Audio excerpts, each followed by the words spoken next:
Good morning. I was asked to present on the future of how we think about the diagnosis of PTSD. I think it's fascinating to think with the advances in biology and in behavioral science, what DSM-10 will look like. And I'm going to have some controversial things to say about that. I thought it would, first I wanted to thank, of course, Steve Cohen, Mike Sullivan, Sully, who's been a fantastic partner in our developing our Cohen efforts at NYU, Magali, Anthony, many friends, Mike Mullen, Admiral Mullen on the board, all of my friends in VA, Terry Keene is here. We kind of grew up together. There wasn't much of a field before we started. Terry's always been a great friend and inspiration to me. My many friends in the DOD, and thank the DOD for their generous support of our research as well, which is a true public-private partnership with what we're doing in our Cohen work and many others. So I thought it would be interesting in thinking about the future of PTSD diagnosis to have a dive into the past of PTSD diagnosis. And I found the first written case of PTSD that I was able to unearth on my archaeological dig, dating back to roughly 1300 BC, over 3,000 years ago, from Mesopotamia. Ironically, the site of modern-day Iraq, where the current conflicts began in post 9/11. And the article is written by Abdul Hamid and Hughes in 2014. It describes it's done by a physician, a senior physician in the court, and describes an Assyrian warrior afflicted with daytime visual images, nightmares, insomnia, memory problems, and depression, which maps very well onto the current DSM. And it says, during the night, this is a quote from this case study, he, the warrior, sees a living person or a dead person. That interrupts his sleep. He has this vision. He turns around, but like someone who has taken rancid oil, his mouth is seized so that he is unable to cry out to the one who sleeps next to him. A combination of a nightmare and a flashback occurring together. And of great interest was the physicians at the time attributed combat stress to affliction by the spirit of the enemies killed in battle, a kind of being inhabited by the ghosts of the warriors you have destroyed in battle. Now, if that is not a searing and fascinating example of moral injury, and if it I think resonates very deeply with Garrett Combs' remarks this morning about that the trauma of war contains two elements, that of the danger of being killed or injured, but it also fundamentally includes the nature, meaning, and experience of taking others' lives in the defense of one's country, and how to reconcile that afterwards. I'm not going to spend too much time. It's been very widely written about the descriptions of PTSD from Homer's time in the Iliad and the Odyssey, and some of those descriptions emphasize exhaustion during battle, 1,000-yard stare, moral injury, sleep disturbances, and others. Civil war, PTSD was referred to as soldier's heart, and of great interest. Cardiovascular disease is a strong related feature of PTSD. We were able to download, when I was in my former position as chief of psychiatry at the San Francisco VA before I came to NYU, we were able to download the VA's national database on Iraq and Afghanistan veterans, at that time over 300,000 OEF veterans, and these are young men and women returning from battle, already showing high levels, those with PTSD and depression, showing high levels of cardiovascular risk, dyslipidemia, hypertension, diabetes, and related cardiovascular risk factors.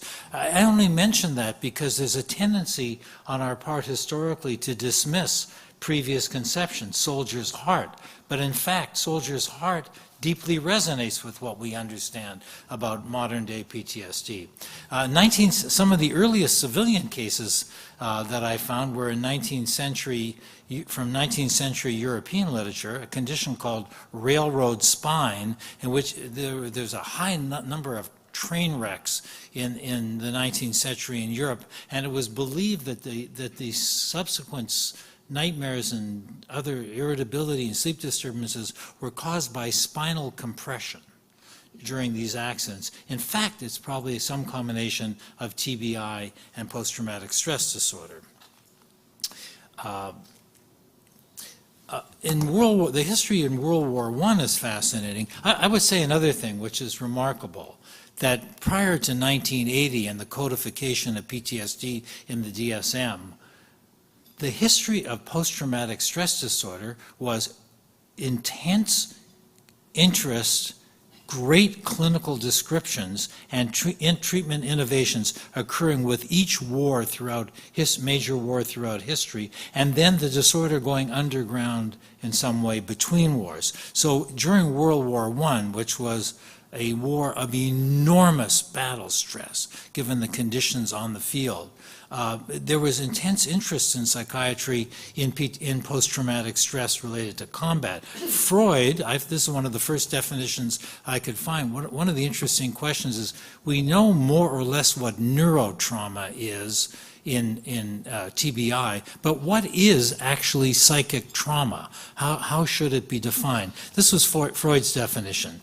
Psychic trauma is an experience which, within a short period of time, presents the mind with an increase of stimulus too powerful to be dealt with or worked off in the normal way, which I think is a very interesting description of the internal state of being overwhelmed with unmetabolizable emotional and visual and other experiences. And also, remarkably, Freud attributed war neurosis, or combat stress disorder, fundamentally to a conflict between peacetime and wartime conceptions of the self. Who I was before, how I viewed others, my experiences in war, including killing others, and then the experience of my life afterwards. And I thought, in Garrett Combs' remarks earlier today about the differences between being a warrior and invading someone's home to detect the enemy, and then being a civilian afterwards and empathizing with what the experience of having a frightening invasion of your home by war fighters was a remarkable example of what Freud talked about as the conflict between our peacetime experience, frame of reference, and the wartime experience. In World War I, there was a great deal of interest in the concept of shell shock, which may be confused with PTSD, probably refers more to traumatic brain injury. But I found, which I had not seen before I did this review, an article by Smith and Pear from 1918, in which they took the following position: shell shock, that is TBI, is inadequate to explain the main effects of war, which incapacitates a man from the performance of military duties. So he's clearly saying that they are saying there are two conditions: shell shock TBI and another condition which is more related to psychic trauma. That's the first thing. The second thing is, whatever the definition of PTSD is, civilian or trauma, particularly in war, one thing has been well known for 3,000 years, that war fighters may reach a tipping point in which the experience of combat and its related stressors renders them unable to perform their duties on the battlefield. That is the acute stress reaction of war, and that's been very well known and very well chronicled in military psychiatry history without the benefit of the advanced DSM, without the benefit of modern epidemiological tools. They took a simplified approach. Can this person perform their duties, or is the experience of war overwhelm them to the point where functioning is disorganized? And they have excellent rates of the percentage of combat fighters who became disorganized by the experience. Smith and Pear called this war strain, and they defined war strain the following with features: insomnia, terrifying dreams, emotional instability, loss of memory, obsessive thoughts, and loss of self-confidence. Virtually identical to the experience of the Assyrian warfighter in 1300 BC and the Iraq and Afghanistan warfighter today. Really remarkable continuity. They attributed this to a condition of instability and exaggeration of emotion and said this did not reside in an impairment of reason. That is, there is not a formal thought disorder involved. This is a disorder of emotion regulation, not of impaired logical thinking. And they attribute the condition to intense emotional arousal, suppression of sympathy for others, a wonderful term, suppression of sympathy for others, emotional numbing, or it doesn't mean anything when you take someone's life, for example, until you think about it afterwards, and fears. And they estimated 76% of high combat infantry had some symptoms of these related shell shock and war strain diagnoses. In World War II, we have the term battle fatigue, acute combat which is an acute combat stress reaction characterized by symptoms of fatigue, slower reaction times, indecision, disconnection from surroundings, and inability to prioritize. These are really the disorganized features of being unable to perform on the battlefield. And it was estimated, for example, that 25% of soldiers during the Battle of the Bulge had this condition.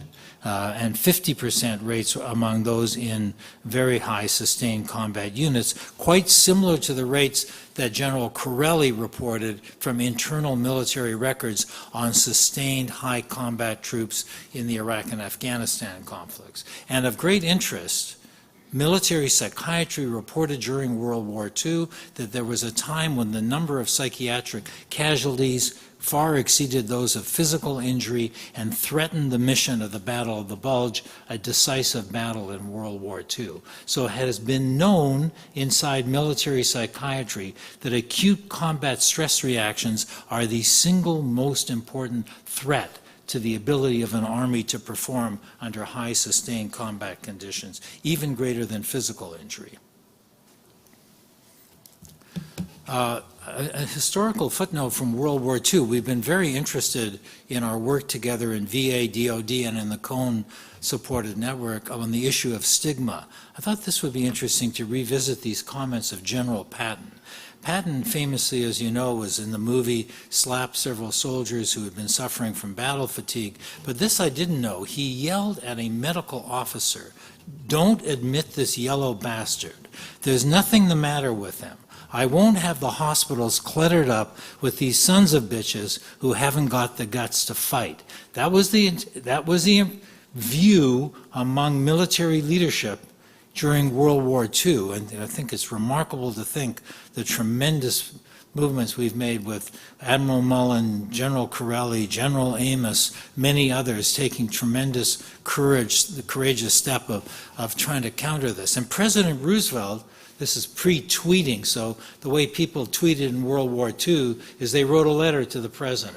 I think that was interesting. Thousands of letters went to President Roosevelt, predominantly supporting General Patton against these cowardly soldiers. And Roosevelt and his team were very courageous. They thought about it, and they eventually reprimanded Patton, and he was relieved of the command of the 7th Army for this behavior in part.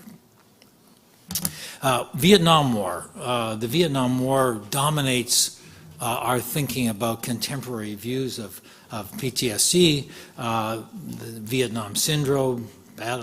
During Vietnam, there were two terms used in military psychiatry: battle fatigue, to relate to acute stress on the battle, and battle neurosis, which was a condition in which people brought some psychiatric vulnerabilities with them before entering military service, and those were exacerbated by the stresses of war. So one was relatively people who were relatively strong before war breaking down under the acute stress of battle, and some having their pre-existing problems intensified by military service. It's interesting.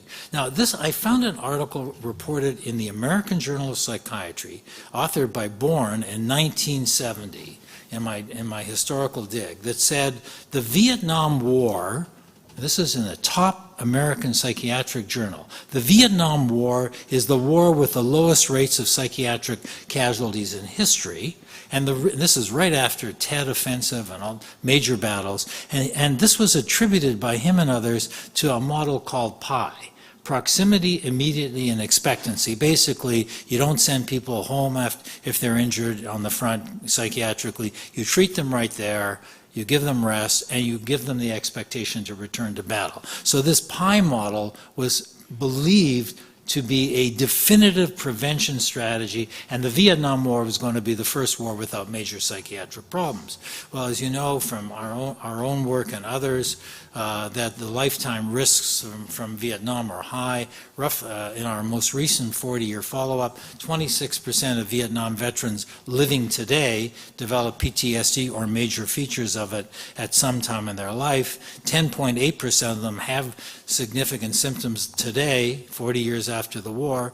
More remarkably, if you develop PTSD during the Vietnam War, it doubled your risk of premature death in following people over 40 years in a naturally representative sample. And the causes of death are primarily cancer, respiratory tract cancers, often related to smoking in part, and ischemic heart disease and some other disorders, and accidents and injuries. So PTSD took a major role. So, and I would say Vietnam was critical to the final inclusion of PTSD into the DSM-3. Then I'm not going to spend too much time on DSM-3, 4, and 5, which are well known to everyone, other than to say that the features of DSM-3 in retrospect look pretty good. I think the DSM-3 committee, some members of it are here in this room, did a really wonderful job to identify 3 fundamental elements of trauma: persistent, disturbing re-experiencing of the trauma, persistent, effortful avoidance because it's painful to remember it, and chronic increased arousal. Those features, look at across all of the studies of trauma from 3,300 years ago to today, you will find those symptoms represented in every description over 3,000 years. So my guess would be in DSM-10, re-experiencing, avoidance and numbing, and arousal will be present, whatever else comes and goes. DSM-4 added the fact that you required that people have some disturbing emotions at the time of the trauma. That turned out not to be validated on future studies, and added the very important feature of disability. DSM-4, in moving from DSM-4 to DSM-5, there are a number of important changes. They've been summarized in an interesting exchange in JAMA Psychiatry, but very briefly, PTSD has been moved from an anxiety disorder to its own category of trauma and stress without too much justification. The event no longer requires terror, horror, and helplessness at the experience to qualify. You just have to have a traumatic experience. Many warfighters and first responders do not experience high levels of emotional distress immediately at the moment of exposure, and are more disturbed later on. And it retains avoidance and arousal. There's some other minor changes. It requires that intrusive thinking be involuntary, which I think underemphasizes some aspects of ruminative thinking. Adds a 4th cluster, which is interesting, based on cognitions, which may or may not be grounded in biological phenotypes, and some other changes. Eliminates foreshortened future. The other thing I wanted to mention about that is that it has some consequences, these changes. For example, 1 out of 3 military personnel who met from Vietnam or Iraq and Afghanistan, who met criteria for DSM-4, do not meet the full criteria for DSM-5. I don't think they should be disqualified from their benefits. Only half of military personnel meet the criteria for both. And it raises some questions about all the valuable studies that were done for many years under DSM-4, and I think we have to wait further validation of the CAPS-5 and the DSM-5 criteria. So there's some cautionary note about these changes. ICD-11 presents a very different view. This is the international classification. The attempt here was to identify a simpler set of symptoms that are more specific to the disorder and exclude symptoms shared with other psychiatric disorders. So when we look at this criteria, you can see bolded in red are the ICD-11 criteria, and I think they're also very interesting, and they're embedded in the 20 symptoms from DSM-5.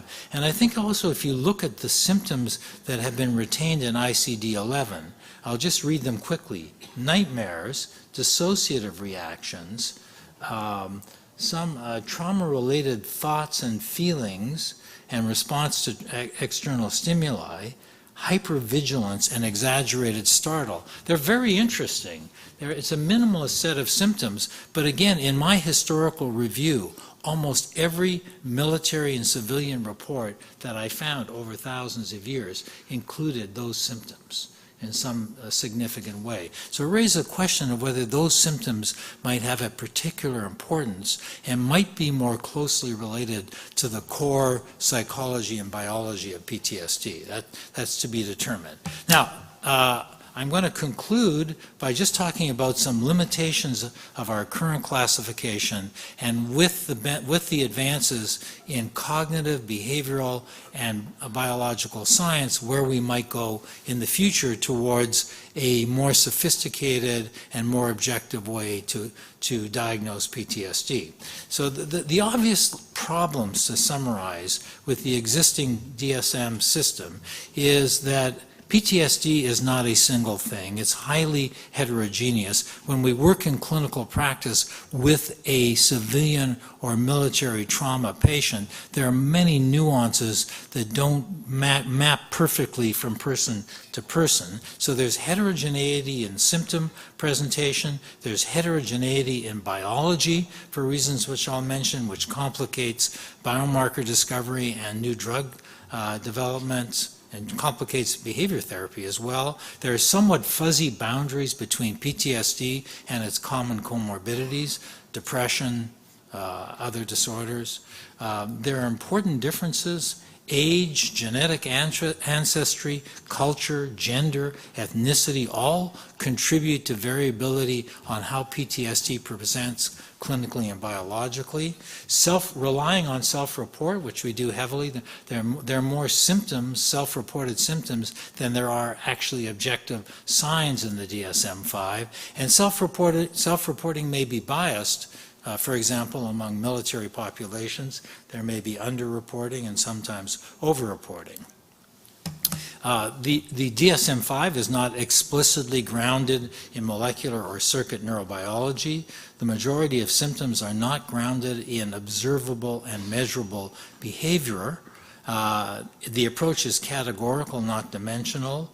It's largely disconnected, as is all of DSM-5, from laboratory medicine, so we don't yet, although we're all searching hard together in this partnership with VA, DOD, and the Cohen Veteran Bioscience, we're searching for biomarkers, but right now there are not available laboratory tests to confirm or disconfirm the diagnosis of PTSD, or to say this person should receive cognitive behavior therapy, or this person should receive a certain type of antidepressant, or this person should receive transcranial magnetic stimulation. The future will bring those important advances. And the DSM-5 is largely disconnected from experimental therapeutics, so those are limitations.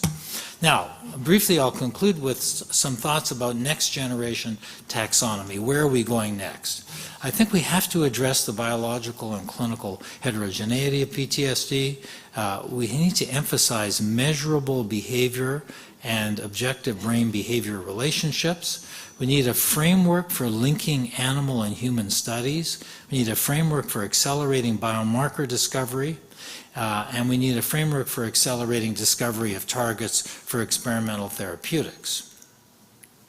So one large suggestion, of course, has been the research domain criteria as a new way to try to enrich the DSM taxonomy. And this approach is basically, the RDoC approach aims to create a new taxonomy informed by genetics, neuroscience, and behavioral science. And I thought this quote from Bruce Cuthbert's work was very interesting. Rather than starting with an illness definition and seeking its neurobiological, or for that matter, cognitive underpinnings, RDoC begins with current understandings of brain-behavior relationship and links them to clinical phenomena. So this is a more bottom-up approach.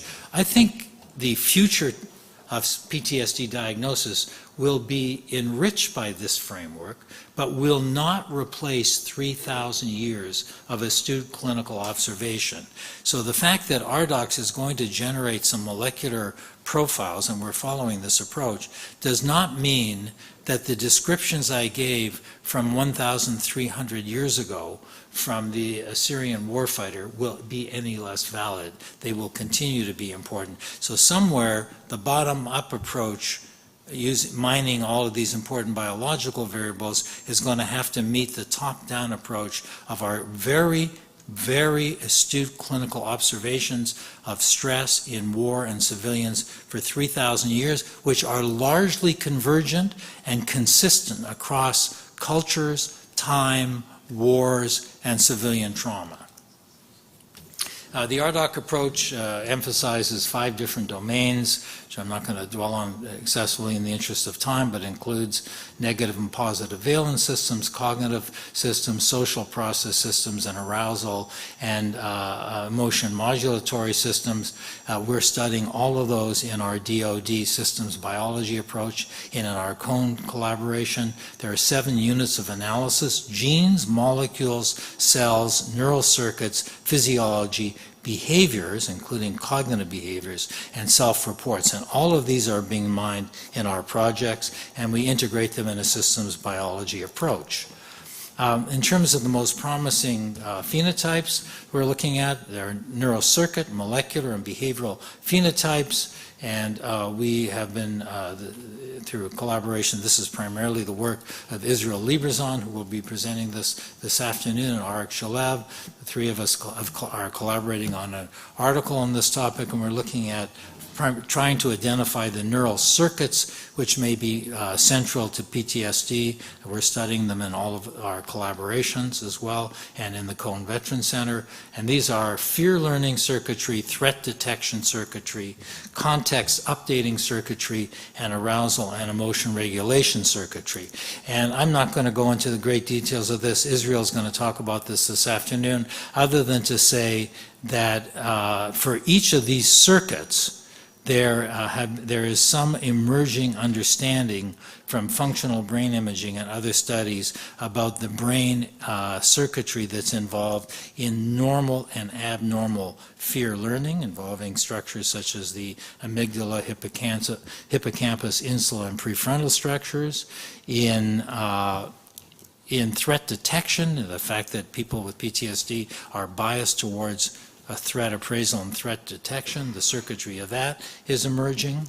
Context updating, which is an exceptionally interesting new circuit idea, important publication from Librazon's group in 2014 in Journal of Neuroscience. Fundamentally, one way to think about PTSD is that it's difficult for the person to update their contextual frame of reference from the trauma context to the safe context. So as a result, there are excessive fear signals and processing of the current situation in terms of models of the trauma. And there's a circuitry to this that Israel will discuss. And finally, arousal and emotion regulation has been well studied and is dysregulated in PTSD and involves amygdala and medial prefrontal cortex and related circuits. On the molecular phenotypes, they're the ones that are being studied in systems biology in our DoD and Cohen collaborations include comprehensively genetic, genomic, endocrine, inflammatory, metabolic, metabolomic, and proteomic structures. And these are all being studied. And the behavioral phenotypes are neurocognitive, psychophysiological, sleep, speech, and wearable devices. And I'm going to conclude just by saying that in studying all of those features, it's important to remember that we have identified I identified from a review of the literature 13 different stratifying variables which have been shown already to influence the clinical heterogeneity and biological diversity of PTSD. So we'll have to cope with the complexity of this. So gender is the symptoms and the biology differ in men and women, differ in children and adults. They differ by genetic ancestry. There are some differences between civilian and military trauma. Most importantly, that military trauma includes the danger of being killed and also the experience of killing. Single event and repetitive trauma are different. Acute stress disorder is not the same as chronic. Full and subthreshold PTSD have different features, and cases with and without depression, TBI, alcohol, and drugs are different. Cases with or without major medical comorbidities, diabetes, heart disease, obesity, pain, smoking is important. Cases with and without dissociation.